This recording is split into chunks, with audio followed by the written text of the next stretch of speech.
Seigneur Jésus pouvait dire que son royaume n'est pas de ce monde. Le monde appartient à Dieu, mais le système qui gouverne ce monde n'est pas de lui. C'est des systèmes que les hommes et les femmes mettent en place.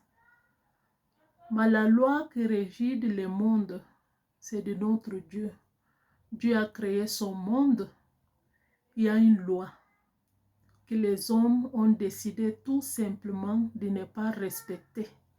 Ils ont choisi leur propre loi. S'il te plaît, j'aimerais que tu prêtes attention à écouter cette vidéo jusqu'à la fin. Dans chaque nation, il y a deux catégories de personnes. Il y a la population, il y a la foule. J'aimerais que nous voyions ces deux catégories de personnes.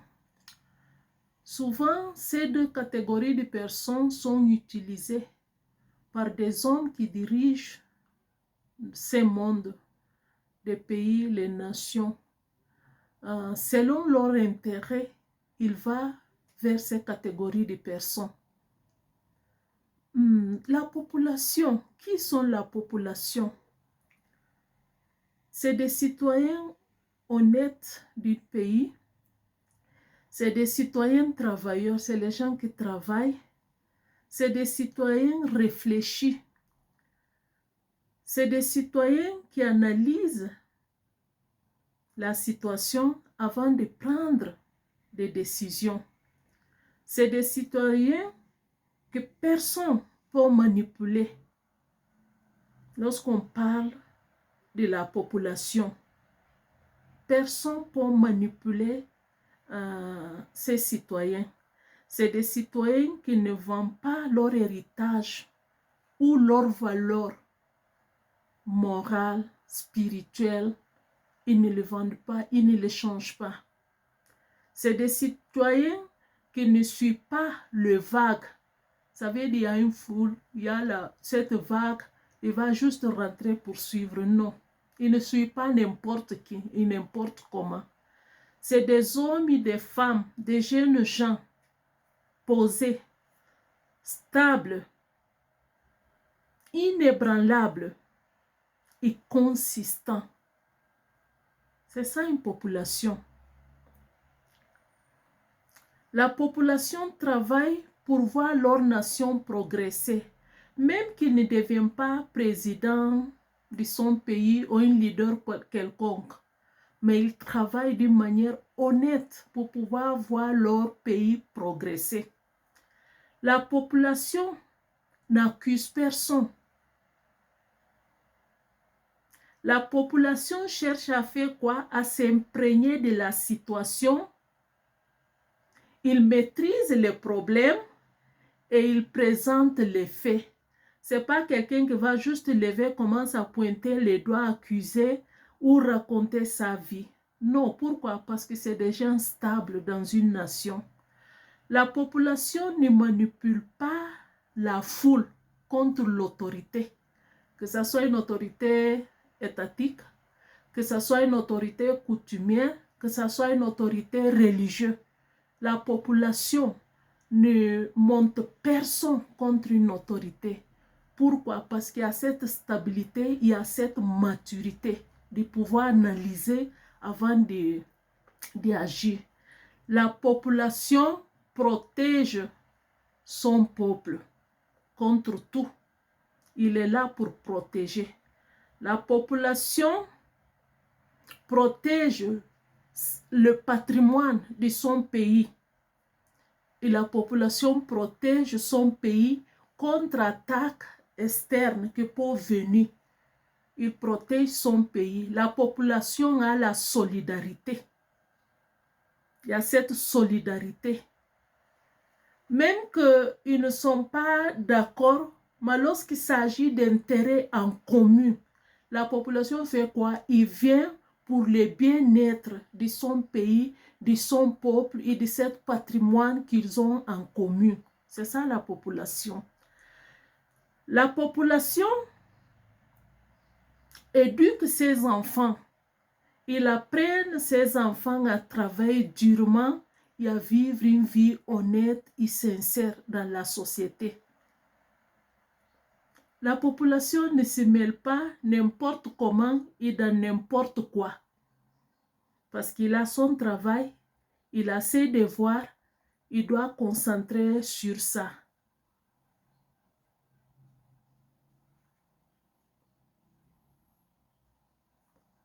Il doit concentrer sur les choses qu'il fait. La population s'élève souvent pour obliger l'autorité en place à respecter la Constitution sans violence, sans détruire les patrimoines nationaux et privés. La population s'élève lorsque le président ne veut pas faire quelque chose ou une autorité sur place, parce que ça peut être autorité d'État, coutumière, religieuse. Lorsqu'il va s'élever, pas avec la violence, pas pour détruire, sans verser le sang, une seule sang humaine. Mais à la fin, on va les entendre. À la fin, il y aura un changement. C'est ça la population. La population peut donner sa vie pour bien-être de son peuple. Un grand exemple que nous tous nous célébrons en Afrique et partout, surtout les Noirs, l'histoire de Martin Luther King, qui a lutté pour le droit des Noirs. Grâce à ce combat, grâce à sa vie qu'il a donnée, aujourd'hui, les Noirs aux États-Unis, pas 100%, mais a beaucoup progressé jusqu'à avoir un président métis, une première dame qui est descendante d'esclaves. C'est ça la population. Une foule, c'est quoi? La foule n'est pas d'identité. La foule n'est pas stable. La foule, elle est manipulable. La foule n'est pas de domicile fixe. La foule a une mentalité destructeur. Lorsqu'une foule s'élève, il détruit tout ce qui est sur son passage. Lorsqu'une foule s'élève, il met le feu, il pille. La foule vole, que ce soit les propriétés d'État comme les propriétés privées. La foule, c'est les ramassis qui se mêlent lorsque la population s'élève. La foule fait quoi? Il vient, il greffe dans cette population qui est en train de faire une marche pour une cause noble. La foule s'y présente, s'y profite de l'occasion, de la situation pour frapper. Pourtant, c'est des enfants de nations, c'est des enfants du pays, c'est des habitants de ce pays. Une foule pour brûler un palais de république. Une foule pour mettre le feu dans les palais de culture. Et il s'en fout. Il va tout détruire. Pourtant, c'est des patrimoines qui appartiennent à la nation. Ce n'est pas juste pour une personne, mais c'est pour toute la nation. Une foule n'est pas responsable. Une foule a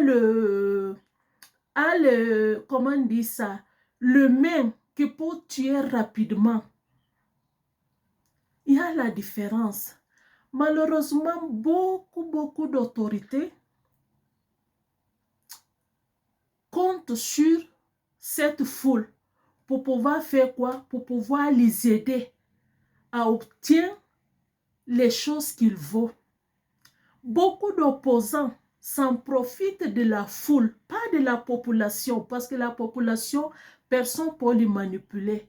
Ils profitent de cette foule pour pouvoir faire quoi? Les pousser pour arriver au pouvoir. On a vu ça un peu partout dans le monde et dans notre grande Afrique. C'est des choses qu'on voit chaque jour et c'est des choses que nous entendons chaque jour. Non, lorsque tu es opposant, que tu vas compter sur le foule pour te mettre au pouvoir, mon frère, le même groupe de personnes qui t'ont élevé, le même groupe de personnes va te chasser. Va te chasser. N'importe qui devient une autorité. N'importe qui se lève, il devient chef d'État.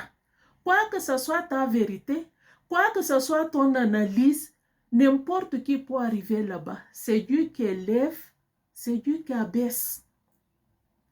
Toute autorité instituée par Dieu, si Dieu ne veut pas, tu ne peux pas arriver là-bas. Quoi que ce soit la force, la volonté, les vigueurs que tu as, tu ne seras jamais président, tu ne seras jamais un leader, tu ne vas diriger personne. C'est juste une vague. J'ai vécu dans un pays que je vais taire les noms. Lorsque j'arrivais dans ce pays, j'ai vu un homme au pouvoir. C'est cet homme que je connais dans ce pays comme président. À un moment donné, c'est comme son peuple ne voulait plus de lui, parce qu'il a quand même duré au pouvoir. Il avait un opposant qui n'était pas son opposant, mais qui était opposant depuis longtemps. Et cette élection, cette année, j'étais enceinte, gros ventre. On était là-bas à l'époque, il n'y avait pas beaucoup de télévision, pas beaucoup de ménages qui avaient la télé. C'était les radios. Moi, j'étais tellement lourd, fatiguée, couchée. Nous sommes là avec les radios pour écouter les résultats d'élection. Si les gens avaient donné élection à cette présidence cette année, ce pays qui est stable allait connaître la guerre ou allait connaître la guerre, je ne sais pas comment vous le dites. Lorsque cet opposant a gagné le pouvoir, je te dis, je me suis levée doucement avec mon gros ventre. On a dansé haut. Pourtant, je ne comprenais rien. Qu'est-ce qui se passe dans les pays? Je ne communique même pas bien leur langue. Moi, j'étais tellement contente parce que les gens étaient contents. Lendemain, la fête, tout le monde sortait, les gens dansaient. J'ai accouché de cette bébé. Cette bébé, je l'ai allaitée pendant 2 ans. Je l'ai sévrée. Le temps est arrivé, il est parti au jardin. Il a fini le jardin, il est rentré au primaire. Il commence à étudier. Jusqu'à presque arriver au collège. Le temps de cette présidente est fini. Avant la fin de son mandat, la population voulait le vomir. Pourtant, quelque temps a passé, là, tout le monde luttait qu'il vienne au pouvoir. Il est parti. On pensait qu'il allait avoir 3e guerre mondiale dans le pays. Dieu merci, lui-même, il était sage. Il est parti. C'est lui qui est venu prendre le pouvoir. Tout le monde dansait, j'étais là. Mon enfant était déjà grand, il grandissait. Il n'était plus dans le ventre. On a suivi encore le vague. On a vu comment ça s'est passé. Et cet homme, tout le monde croyait qu'on était injuste avec lui. Les gens ne l'ont pas bien traité. Les gens l'ont suivi encore, l'a supporté. Lorsqu'on a dit qu'il a gagné le pouvoir, viens voir la fête dans le pays. Actuellement, tout le monde va le vomir. Tout ce que tu entends dans les réseaux sociaux, tu causes avec les gens, personne ne veut de lui. Apparemment, je dis bien apparemment parce que ça parle. On ne peut pas fier juste les choses qu'on entend aussi dans les réseaux sociaux. Mais en tout cas, beaucoup de gens que je connaissais qui le supportaient au début ne veulent plus de lui. Il y a une autre qui est en train de grandir petit à petit. Tout le monde est en train de parler de lui.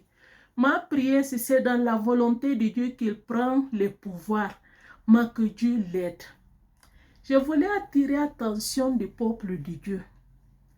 Priez pour ton pays. Priez pour les nations.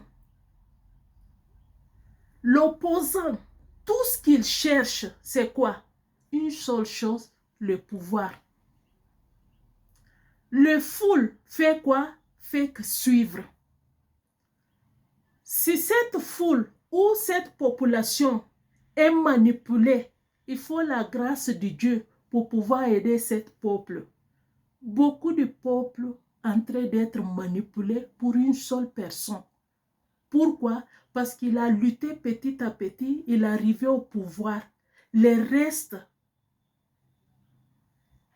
Et tout un peuple souffre à cause de ça. Et chaque fois, les opposants sont toujours là pour pouvoir instrumentaliser les gens, pour pouvoir l'aider à arriver au pouvoir. On est là, si Dieu nous prête la vie jusqu'à cet homme d'histoire que je vous donne va quitter le pouvoir, l'autre qu'on est en train d'élever va prendre le pouvoir. On sera là, si Dieu nous donne la vie, on va raconter l'histoire. Prie pour ton pays. Prie contre toute manipulation de Satan. Main invisible qu'on ne voit pas dans cette histoire de manipulation. Ce n'est pas un président, ce n'est pas un opposant, mais c'est Satan. Satan veut conquérir les nations. Satan veut que les nations les soumettent. Les hommes ont abandonné Dieu. Les hommes ne vont plus rester sur les tutelles de Dieu. Et Satan est en train de lutter. C'est pour ça qu'il n'y a pas cette stabilité. Il y a les coups d'État, il y a la guerre, il y a la division. Les populations ne sont pas contentes. Chacun qui peut manipuler, peut manipuler. La foule n'est pas d'identité. Tu vas voir quelqu'un insulte le président. Dès que le président l'appelle, il lui donne un sac de l'argent. Cette personne va quitter son parti rapidement. Il joint de celle du président. Il n'y a plus d'insultes, il n'y a plus d'entente. Ça veut dire dans cet jeu, dans ce système que les hommes mettent en place, il n'y a pas la sincérité. Les gens ne sont pas honnêtes. Les gens n'ont pas cette crainte de Dieu pour agir ou ne pas agir. Et si tu n'as pas fait attention, tant que citoyen de ce pays, tu vas continuer à être manipulé pour un groupe de personnes, petit groupe de personnes qui cherchent leur intérêt et l'intérêt de leur famille. Tu vas voir les gens en train de s'insulter dans les réseaux sociaux à cause de politique. Les familles sont divisées à cause de politique. L'église de Christ, là où on ne censé pas entendre ça, sont divisées dans beaucoup de pays. La politique a divisé les hommes de Dieu. La politique a divisé les hommes de Dieu. Jésus a dit, mon royaume n'est pas de ce monde. Les systèmes que nous voyons, c'est un système faux. C'est un système qui est là pour accueillir le venu d'Antéchrist. Rien n'échappe le contrôle de Dieu. Mais c'est un système qui est là pour accueillir le règne d'Antéchrist. Est-ce que ça vaut la peine de se diviser, de s'insulter, de se faire du mal à cause de la politique? Est-ce que la politique doit venir dans l'église de Christ? Parce que c'est lui qui a pris le pouvoir. Nous sommes du même peuple. Pourtant, je suis chrétien, enfant de Dieu. Je vais commencer à s'accrocher à ça. Il commence à battre avec mes frères et sœurs en Christ. Faisons attention. Faisons attention. La politique a son intérêt. La politique a son éthique.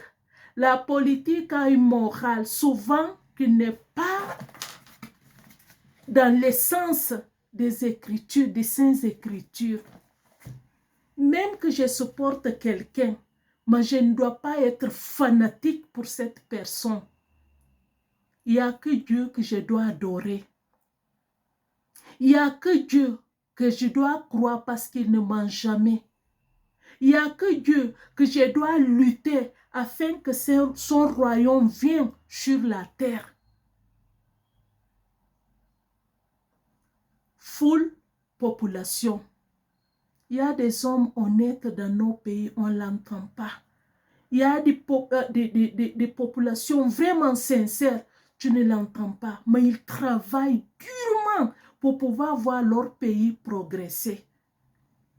Je vais t'en supplier. Aujourd'hui, je vais parler spécifiquement du peuple de Dieu. Il y a des choses qu'on voit dans le monde. N'amène pas ça dans l'église. L'église de Christ, c'est quoi? Fraternité, amour, paix, joie. Nous sommes venus pour pouvoir adorer Dieu. Il n'y a ni culture, ni peuple, ni race. C'est là-bas qu'on va voir les blancs, les noirs, les jeunes ensemble en train de prêter un culte à notre Dieu, à notre Créateur. À notre Dieu, à notre Créateur. Est-ce que tu vas suivre juste comme ça? Parce que la foule suivre. La foule n'est pas d'identité. Les politiciens font quoi? Ils manipulent. Dès qu'ils arrivent au pouvoir, c'est juste question de temps. La Bible dit, heureux les nations dont l'Éternel est Dieu. Fais attention, tu peux appartenir à une courance politique, mais que cette politique ne devienne pas Dieu dans ta vie. Que Dieu te bénisse, qu'il te donne la compréhension, que Dieu te aide. Et lorsqu'un président vient au pouvoir, excusez-moi, lorsqu'une autorité vient au pouvoir, que ce soit le chef d'État, que ce soit un pasteur, que ce soit un leader religieux qui vient au pouvoir, ton devoir c'est de prier. Prier pour lui, que Dieu lui donne à gouverner correctement. Que Dieu lui donne à prêcher sa parole sans dévier des doctrines. Que Dieu le préserve du mal, qu'il préserve nos nations. Parce qu'une fois qu'il est devenu autorité, n'oublie pas, il n'est pas seul. Parce que c'est Dieu qui établit l'homme. Non, s'il est faux, ce n'est pas Dieu qui l'a poussé à être faux. C'est un choix qu'il a fait. Dieu n'est pas dedans. Mais ne te lève jamais cherchant à battre au fait du mal. Parce qu'on a vu les gens faire ça. Et on change nos valeurs. On change notre dignité. On donne les poitrines pour les hommes. Malheur, la chair, l'homme qui a pu à la chair. Non. Je dois croire en Dieu et prier pour nos autorités. Que Dieu te bénisse, qu'il te donne la compréhension. Ne fais pas partie de la foule, mais sois dans les côtés de la population, les gens stables, honnêtes, travailleurs, les gens qui ne vont pas accuser les autres les choses que tu ne fais pas. Toi qui dis que le président est voleur, est-ce que tu ne voles pas dans ton travail? Est-ce que tu ne triches pas avec l'heure de venir au travail? Le président ne développe pas un pays, il a pris le pouvoir. Toi, est-ce que tu travailles pour laisser ton pays propre? Ça, c'est des petites choses. Tu manges la nourriture. Est-ce que tu les jettes dans la poubelle ou tu jettes dehors? Éducation, est-ce que c'est ton président qui va te le donner? Sois honnête avec toi avant de juger les autres. La Bible dit, vois les poutres qui est dans ton œil avant de chercher à lever les pailles dans l'œil de quelqu'un. Que Dieu bénisse nos pays. Que Dieu bénisse l'autorité en place, que ça soit coutumière, parce que dans notre culture, on a des chefs de villages, des gens qui sont là-bas. Que Dieu bénisse ses serviteurs. Que Dieu bénisse nos présidents, qu'il les aide à ne pas faire de bêtises. Toi qui veux le pouvoir, fais très attention. Je vais finir mon message par ça. Toi qui es opposant, fais très attention. Le même cuillère que tu es en train de servir le président actuel avec, le même cuillère on va te servir avec. La Bible dit, tout ce qu'un homme aura semé, il va le récolter. Il va le récolter. Que Dieu te bénisse, qu'il préserve nos nations, qu'il nous garde au nom de Jésus.